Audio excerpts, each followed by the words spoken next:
আজ আমরা একটা খুবই সিম্পল স্ট্র্যাটেজি জানবো যা আমাদের মার্কেটে কনসিস্টেন্ট প্রফিট বা টার্গেট অ্যাচিভ করতে সাহায্য করে। এই স্ট্র্যাটেজিটা মুভিং অ্যাভারেজকে নিয়ে ইউজ করা এবং খুবই সিম্পল। সবার প্রথমে বলে রাখি, এটা কোনো রকমের বাইং বা সেলিং রিকমেন্ডেশন থাকবে না। যে কোম্পানিগুলোকে নিয়ে আমরা ডিসকাস করছি এগুলো কোনো রকমের রিকমেন্ডেশন নয়। আপনি নিজের সিদ্ধান্তে অথবা আপনার ফাইন্যান্সিয়াল অ্যাডভাইজারের কাছ থেকে পরামর্শ করে শেয়ারের কেনাবেচা করুন। যখনই আমরা এই স্ট্র্যাটেজিতে কাজ করতে যাব, সবার প্রথমে আমাদের কিছু কোম্পানিকে সিলেক্ট করে নিতে হবে। সব কোম্পানির ক্ষেত্রে এই স্ট্র্যাটেজি অ্যাপ্লিকেবল নয়। কিভাবে আমরা কোম্পানি সিলেক্ট করব? তার জন্য আমাদের প্রথমে স্ক্রিনার ওয়েবসাইট থেকে স্ক্রিনকে ইউজ করে কিছু কোম্পানিকে আইডেন্টিফাই করে নিতে হবে, কিছু কোম্পানিকে বের করে নিতে হবে। তো স্ক্রিনারে এসে গেছি, স্ক্রিনারে এসে স্ক্রিনসের ওপর ক্লিক করলে আমরা একটা নতুন স্ক্রিনার ক্রিয়েট করতে পারবো, যেখান থেকে আমরা কিছু কন্ডিশন লাগিয়ে বেস্ট কোম্পানিগুলোকে বের করে নিতে পারবো। যেমন এখানে আমাদের সার্চ করে নিতে হবে ROCE, return on capital employed. এবারে এর মধ্যে থেকে যখনই আমরা এটা লিখবো, এর মধ্যে থেকে আসবে average return on capital employed 10 years, মানে লাস্ট 10 বছরে average return on capital employed যাদের, আমরা এখানে গ্রেটার দেন সিম্বল দিলাম, তারপরে স্পেস দিয়ে 30 দেব। মানে এখানে আমরা ইনস্ট্রাক্ট করছি রিটার্ন অন ক্যাপিটাল এমপ্লয়েডের মানে হলো যে যত টাকা ইনভেস্ট করা আছে ওই কোম্পানিতে, কোম্পানির যত ফান্ড রয়েছে তাতে কত পরিমাণে রিটার্ন জেনারেট হচ্ছে। তো লাস্ট 10 বছরে 30%-এর অ্যাভাব, 30% 30 দিয়েছি, এখানে এটা হচ্ছে ভ্যালুতে পার্সেন্টেজ দেখিয়ে দিয়েছে। তো যাদের 30%-এর অ্যাভাব রিটার্ন জেনারেট করতে পারছে যেসব কোম্পানি, সেই কোম্পানিগুলোকে আমরা সিলেক্ট করতে চাই, তাদেরকে আমরা ফিল্টার আউট করে বের করতে চাই। তো এই কন্ডিশনটা দিয়ে আমরা এখানে রান দিস কোয়ারি করে দিলাম। তো আমাদের এখানে যত বেস্ট কোম্পানি রয়েছে যাদের ROCE লাস্ট 10 বছরে 30%-এর বেশি বা 30%-এর অ্যাভাব রয়েছে, তাদের এখানে পুরো লিস্ট দিয়ে দিল। তো আমরা এখানে এসে মার্কেট ক্যাপিটালাইজেশনের ওপর ক্লিক করলে আমাদের সবথেকে বড় কোম্পানিটা সবার উপরে, তারপরে তার থেকে ছোট, তার থেকে ছোট, এইভাবে চলে আসে। তো যেমন কি এসেছে, TCS, Infosys, Hindustan Unilever, life insurance, LIC, ICT, Bajaj auto, coal India, Hindustan zinc, Nestle India, Asian paint. এর মধ্যে থেকে আমরা ইন্ডিয়ান গভর্নমেন্ট কোম্পানিগুলোকে বাদ দিয়ে দেবো, যেমন কোল ইন্ডিয়া বাদ দিয়ে দেবো। বাদ বাকি যেগুলো প্রাইভেট কোম্পানি সেগুলোকেই আমরা সিলেক্ট করে তাতে আমরা এই স্ট্র্যাটেজিটা অ্যাপ্লাই করতে পারি। তো বেস্ট হয় এখান থেকে প্রথম 30টা কোম্পানি আমরা চুজ করে নিলাম এবং তার মধ্যে থেকে যেগুলো গভর্নমেন্ট কোম্পানি আছে সেগুলোকে বাদ দিয়ে দিলাম। তাহলে কি সুবিধা হলো? এক হচ্ছে তাদের সাইজ বড় কোম্পানিগুলোর, সেকেন্ড তাদের ROCE লাস্ট 10 বছরে 30%-এর অ্যাভাব, মানে ভালো কোম্পানি, ভালো রিটার্ন বানাতে পারছে এবং তাদের সাইজ বড়। তো তার মধ্যে থেকে আমাদের অলরেডি হিন্দুস্তান ইউনিলিভার এখানে নেওয়া রয়েছে। এখানে যত ইন্ডিকেটর রয়েছে প্রথমে সব ইন্ডিকেটরকে সরিয়ে দিলাম। আপনারা যখন করবেন যাতে স্টেপ বাই স্টেপ করতে পারেন তার জন্যে। তো ট্রেডিং ভিউতে এসে গেছি, ট্রেডিং ভিউতে এসে এখানে আমাদের ডেলি চার্ট সিলেক্ট করে নিতে হবে। এটা আমরা সুইং ট্রেডিং এর জন্য করছি, তাই আমরা এখানে ডেলি সিলেক্ট করে নেব। ওপর থেকে, নিচ থেকে করলে হবে না, ওপর থেকে করলে আমাদের এক একটা ক্যান্ডেল ডেলি ক্যান্ডেল হয়ে যায়। তারপরে আমরা ইন্ডিকেটরসে যাব। ইন্ডিকেটরসে গিয়ে আমরা সার্চ করব SMA, এর মানে হলো সিম্পল মুভিং অ্যাভারেজ, বা সিম্পল মুভিং অ্যাভারেজ হিসেবে লিখলেও চলে আসে। তো সিম্পল মুভিং অ্যাভারেজ এসে গেছে, এর উপরে দুবার ক্লিক করব। একবার ক্লিক করলে এই যে এলো, এই একবার এসেছে, আর একবার ক্লিক করলে আরেকবার চলে আসতো, আরেকবার ক্লিক করলাম, দুটো চলে এসেছে, আমাদের দুটো দরকার। দেন এটাকে কাট করে দিলাম। এবারে এর সেটিংসে গিয়ে আমরা একটু চেঞ্জেস করতে হবে। তো প্রথমটার আমরা সেটিংসে যাচ্ছি, সেটিংস বাটনের উপর ক্লিক করলাম, দেন ইনপুটে গিয়ে এটাকে করে দিলাম 200 এবং স্টাইলে গিয়ে এটার কালার করে দিলাম ব্ল্যাক। দেন ওকে। দেন সিম্পল মুভিং অ্যাভারেজ যেটা 9 আরেকটা হয়ে আছে, এটা 200 হয়ে গেছে, এই যে 200 শো করছে এবং এখানে স্ট্রেট লাইনের মতো দেখাচ্ছে। তারপরে এখানে সিম্পল মুভিং অ্যাভারেজ 9 যেটা রয়েছে এর সেটিংসে যাব, এটার কালার করে দেব রেড এদিকে রেট, আর এর ইনপুট করে দেব 50, দেন ওকে। ঠিক আছে, তো আমাদের এখানে দুটো মুভিং অ্যাভারেজ চলে এসেছে, একটা হচ্ছে ব্ল্যাক যেটা 200 আর একটা রেড যেটা 50 মুভিং অ্যাভারেজ। তো আমরা এবারে বাই করব বা সেল করব কোথায়? খুবই সহজ, আমরা অনেকটা পেছনে চলে এসেছি, 2018-19-এই আছি, 17তে আছি এখন। ঠিক আছে, হিস্ট্রি থেকে আমরা ডেটা চেক করলে আমাদের সামনে আরো জিনিসটা ক্লিয়ার হয়ে যাবে যে মার্কেটে এরকমটা ঘটেছে কি ঘটেনি, সেটা চেক করে আমরা যদি দেখি তাহলে আমাদের কাছে ক্লিয়ার হয়ে যাবে যে হিস্ট্রিতে যেটা ঘটেছে সেটা আবার রিপিট হবে ফিউচারে। শেয়ার মার্কেটে এইভাবে চলে স্ট্র্যাটেজিগুলো। আমাদের বাইং হবে কোথায়? আমাদের বাইং হবে যখন শেয়ার প্রাইস এই যে 200 ডে মুভিং অ্যাভারেজ এবং 50 মুভিং অ্যাভারেজের নিচে থাকবে, মানে সবার ওপরে 200 ডে মুভিং অ্যাভারেজ, তার নিচে 50 মুভিং অ্যাভারেজ যেটা রেট, তার নিচে শেয়ার প্রাইসকে থাকতে হবে একসাথে। এইখানে হবে না, কারণ কি এখানে 50 মুভিং অ্যাভারেজের নিচে হচ্ছে 200 ডে মুভিং অ্যাভারেজ আছে, চলবে না। আমাদের থাকতে হবে সবার উপরে 200 ডে মুভিং অ্যাভারেজ, তার নিচে 50 মুভিং অ্যাভারেজ, তার নিচে শেয়ার প্রাইস। যেমন কন্ডিশন আমাদের মিট হয়ে যাচ্ছে, এই জায়গাতে মিট হয়ে যাচ্ছে। এইখানে যদি আমরা জুম করে দেখি, কন্ডিশন মিট হচ্ছে আমাদের এই ক্যান্ডেলটাতে। তো যে ক্যান্ডেলটাতে মিট হবে তার পরের দিন সকালবেলা আমরা কিনে নেব, যেহেতু আমরা সুইং ট্রেড করছি। আর ডেলি ক্যান্ডেল এখানে এখানে কিনলাম, এবার বিক্রি করব কোথায়? এর অপোজিটটা যখন হবে, মানে যখন সবার নিচে 200 ডে মুভিং অ্যাভারেজ, তার উপরে রেট বা 50 মুভিং অ্যাভারেজ এবং তার উপরে শেয়ার প্রাইস। যেমন কন্ডিশন মিট হয়েছে কোথায়? এখানে মিট হয়েছে, আমরা এখানে একটা দাগ দিয়ে দিই, এখানে মিট হয়ে গেছে। তো আমাদের এন্ট্রি হচ্ছে কোথায়? এই ক্যান্ডেলের এখানে, কারণ কন্ডিশন এর আগের ক্যান্ডেলটাই মিট হয়েছে না, এখানে আমাদের কন্ডিশন মিট হয়ে যাচ্ছে, এখানে মিট হয়ে যাচ্ছে, তারপরে ক্যান্ডেলে আমাদের এন্ট্রি, মানে এই রেড ক্যান্ডেলে এখানে এন্ট্রি। আর এক্সিট কোথায়? এক্সিট হচ্ছে আমাদের এই ক্যান্ডেলে, এখানে এক্সিট দেখাচ্ছে, তারপরে ক্যান্ডেলে আমরা এক্সিট করব, মানে এখানে 133 দিন 13.82% রিটার্ন। এটা কি খারাপ?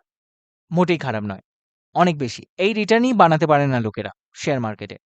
বেশিরভাগ লোক 90%, 97%-এরও বেশি লোক লসই করে। কারণ কি? কারণ একটু পরেই বলছি। এইবারে এই জিনিসটা যদি আমরা আরো চেক করে দেখি, এটা সবসময় ঘটে না। যেমন এখানে ঘটেছিল, তারপরে আর ঘটেনি এখানে, ওই কন্ডিশন মিটই হয়নি, তারপরে আবার কন্ডিশন মিট হয়েছে কোথায়? এখানে 2017 থেকে 2019-এ আবার কন্ডিশন মিট হলো এই জায়গাতে। ব্ল্যাক সবার ওপরে 200 ডে মুভিং অ্যাভারেজ, তার নিচে রেট 50 মুভিং অ্যাভারেজ এবং তার নিচে শেয়ার প্রাইস এই জায়গাতে। তো কন্ডিশন মিট হচ্ছে কোন জায়গায়? একদম এক্সাক্ট আমাদের কন্ডিশন মিট হয়ে যাচ্ছে এই জায়গায়। তার পরের দিনের ক্যান্ডেলে আমাদের এন্ট্রি। এবার এক্সিট হবে কোথায়? সবার নিচে 200 ডে মুভিং অ্যাভারেজ, তার উপরে রেট 50 ডে মুভিং অ্যাভারেজ এবং তার উপরে শেয়ার প্রাইস থাকতে হবে। যেমন কন্ডিশন মিট হয়ে যাচ্ছে এই জায়গাতে। তো আমাদের বাইং সিগন্যাল দিয়ে দিল এই জায়গায়, মানে তার পরের দিনের ক্যান্ডেলে আমাদের এন্ট্রি, আর তার পরের দিনের ক্যান্ডেলে আমাদের এক্সিট, মানে এখানে এক্সিট। তো 22 দিনে 8.18% রিটার্ন। খারাপ? এটাও খারাপ নয়, মাত্র 22 দিনে 8.18% রিটার্ন দিয়েছে। তারপরে আবার কন্ডিশন এখন মিট হয়নি। এই জায়গায় কি কন্ডিশন মিট হয়েছে? না, হয়নি। কারণ কি? 200 ডে মুভিং অ্যাভারেজের নিচে শেয়ার প্রাইস এসেছে, কিন্তু এখানে 50 মুভিং অ্যাভারেজ আসেনি। আমাদের দরকার কি? 200 ডে মুভিং অ্যাভারেজ, তার নিচে 50 মুভিং অ্যাভারেজ, তার নিচে শেয়ার প্রাইস। কন্ডিশন মিট হয়নি, তো আমরা এন্ট্রি করব না। রুলসকে ফলো করতে হবে। তারপরে আবার কন্ডিশন মিট হয়েছে কোথায়? এই জায়গাতে। এখানে হয়নি, এই জায়গাতে হয়েছে। তারপরের দিনের ক্যান্ডেলে আমাদের এন্ট্রি, এই ক্যান্ডেলে কন্ডিশন মিট। এক্সিট কোথায় হচ্ছে? এক্সিট কন্ডিশন মিট হয়ে যাচ্ছে এই ক্যান্ডেলটায়, বা তার আগেরটায় না, তার আগেরটায় মিট হচ্ছে না। তো আমাদের এন্ট্রি হচ্ছে এই ক্যান্ডেলের এখানে, এক্সিট হচ্ছে এখানে। কন্ডিশন মিট হয়েছে এখানে, কিন্তু তারপরে এক্সিট হচ্ছে এখানে। 46 ডেজ 11.42%। মানে আমরা দেখতে পাচ্ছি কনসিস্টেন্ট যখনই আমাদের এন্ট্রি দিচ্ছে তারপরে কনসিস্টেন্টভাবে আমাদের রিটার্ন দিচ্ছে। যেমন এই জায়গাতে সবথেকে মজাদার এখানে যে আমাদের এন্ট্রি দিচ্ছে কোথায়? এন্ট্রি দিচ্ছে এই জায়গাতে।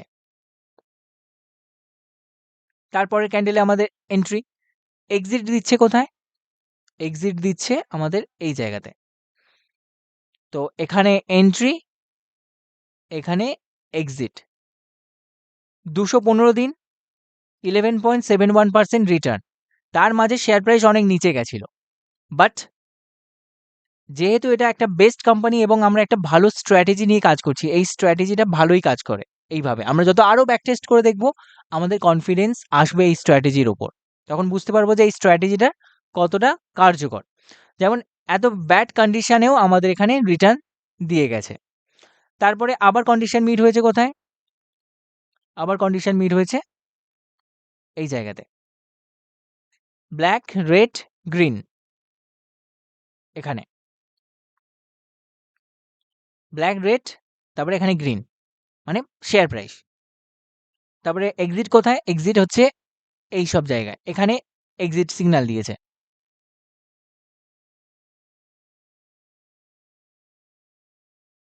এন্ট্রি এখানে, এক্সিট এই জায়গাতে। 81 ডেজ 6.11% রিটার্ন। এবারে আমরা আরেকটা অন্য কোম্পানির ক্ষেত্রে চেক করে দেখি। এশিয়ান পেইন্টসের ক্ষেত্রে চেক করে দেখি। এশিয়ান পেইন্টস যে এই স্ট্র্যাটেজি অনুযায়ী যদি আমরা এখানে চেক করি, এখানে কি অবস্থা ছিল? আমরা একটু পেছন দিক থেকেই দেখি বা একদম সামনের দিক থেকেই চেক করে যাই। রিমুভ অল ড্রয়িং করে দিলাম। এখানে এখানে কোথাও এন্ট্রি আপাতত নেই। এন্ট্রি দিয়েছিল এই জায়গাতে। এবারে এইরকম সিনারিও হলে কি হবে বা কি করা যাবে এই সিচুয়েশনে, সেটা নিয়েও বলছি। যেমন এখানে হচ্ছে আমাদের এন্ট্রি কোথায়? এই জায়গায় এন্ট্রি দিয়েছে।